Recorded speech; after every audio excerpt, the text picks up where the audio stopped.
In this video we continue our landscape photography and backpacking trip in the highlands of Iceland.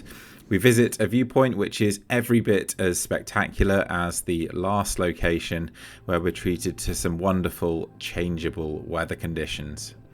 On this day we had a fairly short hike between camps, which was just as well because our sleep had been disturbed by strong winds in the night, really putting the tents to the test, and that wind continued throughout most of the day.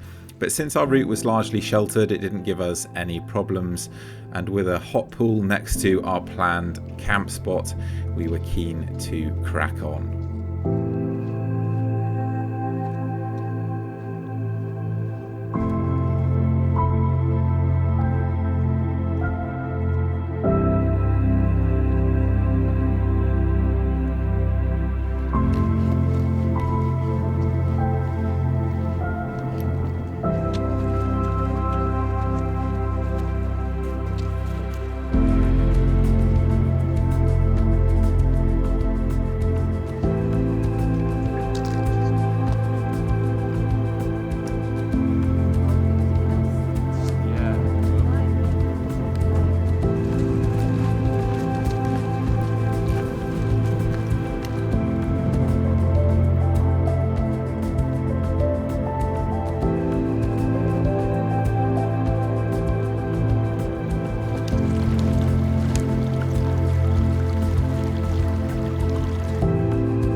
We had an ideal camp spot for that evening, but what makes this location even better is its access to a viewpoint a few hundred meters above.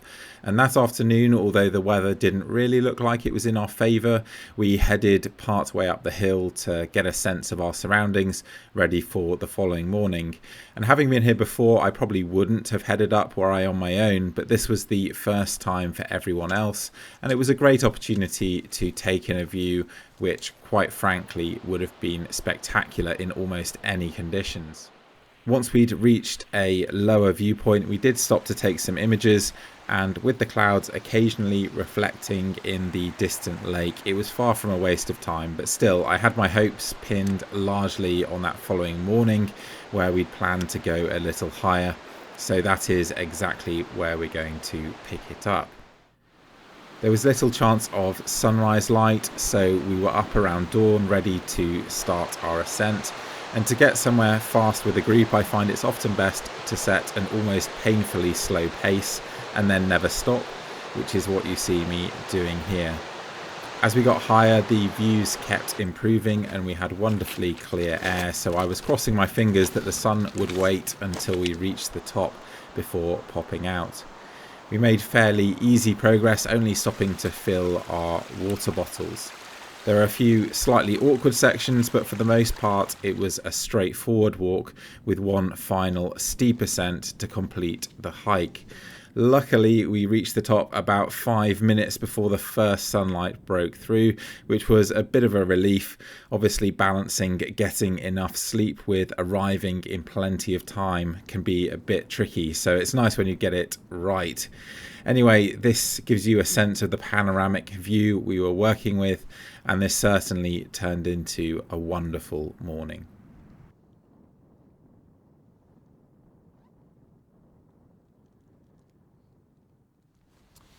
Hello from another high point here in Iceland. I'm a bit groggy this morning because we did get up very early to get up here, but it just looked like some light might poke through, and as it's turned out, that's happened as it often does.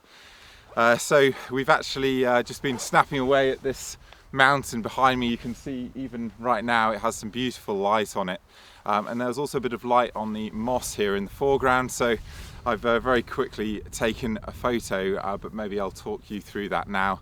It's a rather simple shot, as you might imagine, including this rather beautiful moss in the foreground. So we are starting to lose the light on the mountain here, but that's why I took the photo first, so that I can talk you through it afterwards. And really there's two ways I think you can frame this scene using these two mountains in the background, one portrait and one landscape. I think the landscape may be my favourite at the moment, but if I just zoom in here, you're trying to get some sort of balance like this. You can see there's quite nice spacing between the mountain on the left and the edge of the frame, and we've got this open area on the right, but actually there's a bit of rain coming in there, and when the light was a little stronger there was a really nice contrast there. But you do need to pay attention to where these rocks in the foreground are falling. Obviously there's no beautifully structured way to include them within the frame, but if I show you the portrait crop, then you can imagine how a big rock in the wrong place might completely throw the composition. So even though it's a scattered foreground here, it's still important to pay attention to those little details. So we're off to a bit of a flyer here. We've got this light really picking out the colours of the moss and creating a pretty striking colour contrast between that yellow-green and the rather subdued blues, almost steel greys of the clouds and the ice caps behind. It really doesn't need any additional saturation. I think if you added that, it would become a little bit too much. You've already got this lovely natural color contrast. And I think that lighting in the back is quite important as well to pick up the distant mountain and that ridge on the right. That's a nice little detail to the image. Some people might question the inclusion of the foreground here because it is very busy, and certainly a case could be made for leaving it out entirely. But I do think it adds a sense of place, and so at the very least it's a neutral inclusion for me, and certainly makes the shot a bit more interesting and relatable, as does shooting it in landscape format. I think the portrait image here works equally well aesthetically, but it just isn't the way that we see the world, and so I generally prefer landscape images. Still, it's nice to have this as an alternative. Shortly afterwards, some clouds started to form, and when you have cloud moving around a view, it's often worth waiting and just seeing what's going to happen, see if you can come up with some new shot ideas. And I spent some time just shooting some video and waiting for these things to happen, and sure enough, a little window did open through some of that mist, looking towards the lake in the distance, and I did my best to try to form a composition thinking that the strong lines of the lake and the river would sort of cut through that haze, that mist. But I'm not sure that this shot is hugely successful. It doesn't really feel that balanced, but nevertheless I'm glad that I gave it a go. This cloud to the right is moving in, and as it does, the temperature lowers a little bit and we get these wisps of cloud forming, but I think we are shortly going to lose the view, and then we're going to have to sit out this rain. I think I've brought the coffee up, so we'll sit down and have a cup of coffee. Still looking pretty lovely, but even as I speak the rain is starting to fall, so I think time to get on the waterproofs. We had our coffee and then wandered around the hill in the cloud, occasionally stopping to take photos when it looked like the cloud was going to lift. But we were a good 45 minutes, getting quite cold, I have to say. We did come across this ptarmigan, which was a nice thing to see, but we were pretty glad when the sun returned. Well, we're free of cloud and the sun has popped out to the right hand side of the view, so we've actually moved around the hill, and just look at this. Really lovely. But at my feet are a load of scattered rocks and bits of moss, which I think will be difficult to organise into a foreground. So this is just one of those views in Iceland where you eliminate everything again. So I think I'll shoot this as a panorama, and hopefully the mountain here will break free of the cloud too. A polarizer should do quite a good job. I've got one on actually, so let's just see what this does. Yeah, so you can see that cutting through the haze and darkening the sky. So this is the perfect direction for polarization, and I think I better get that shot done. This shot doesn't really hold a candle to that earlier image. It's just a little bit too simple, a little too straightforward.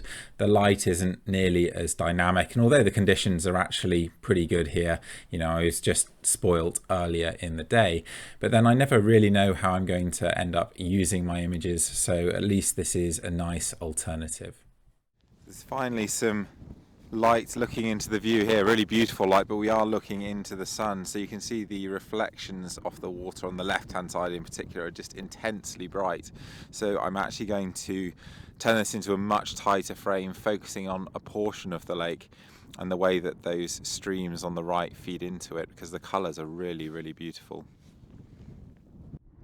So I've just switched to my telephoto lens, and this is pretty close to the shot that I'm aiming for, but I'm actually going to zoom in to cut out most of the sky. I don't want that brightness at the top of the frame, whereas I do quite like that little bit of the valley showing at the top. And obviously the format that I'll be shooting in is 3:2, so a slightly different ratio, but that is the shot that I'm going for. Very simple, but I think that from a balance perspective it works very nicely.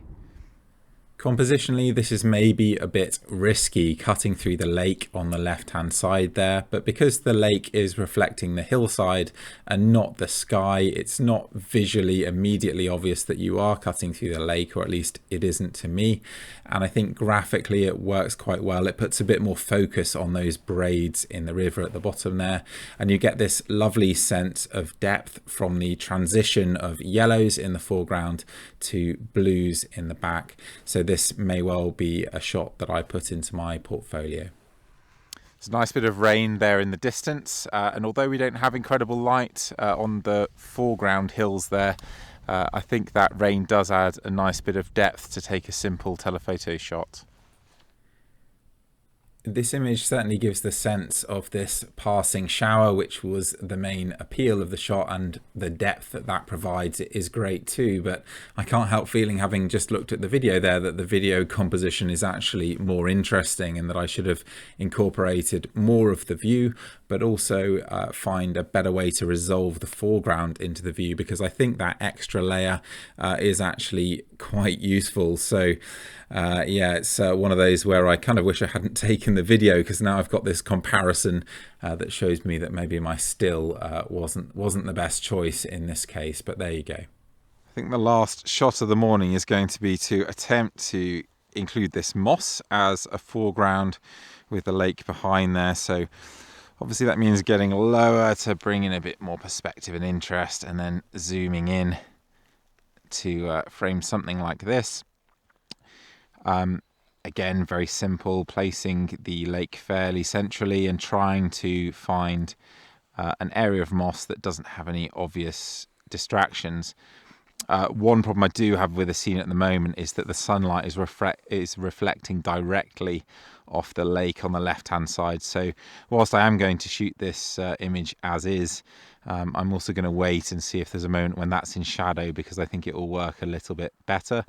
Also, this moss in the foreground, it has very strong contrasty sunlight on it at the moment, and I think it's going to work better either in shadow or in half light. So it's a matter of setting up the composition and then waiting for the light to be at its best. And as I say that, you can just see the foreground has much better contrast now. So let's hope that that bit of sunshine on the water on the left also changes. I was trying something different here, because if you hop on my website alexnail.com, you will find a version of this view in some of the most exceptional light I've ever taken photographs in. So I was really looking to achieve something different. And to a certain degree, I think this works. Again, the moss gives that sense of place, but there is a bit of a disconnect between the moss that I'm stood on here and that background view. I think were that hillside to sort of run through the image diagonally, then it might work a little bit better. It might feel a bit more dynamic, but as it is, it almost feels like an image of two halves, with this moss and rock foreground just jammed into the bottom of the scene there. there.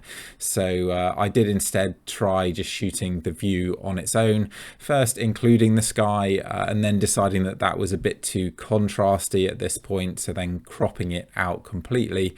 And I think this simple panorama just works better, to be honest, than any shot including that moss. But at least I gave it a go. Sometimes these things work and sometimes they don't.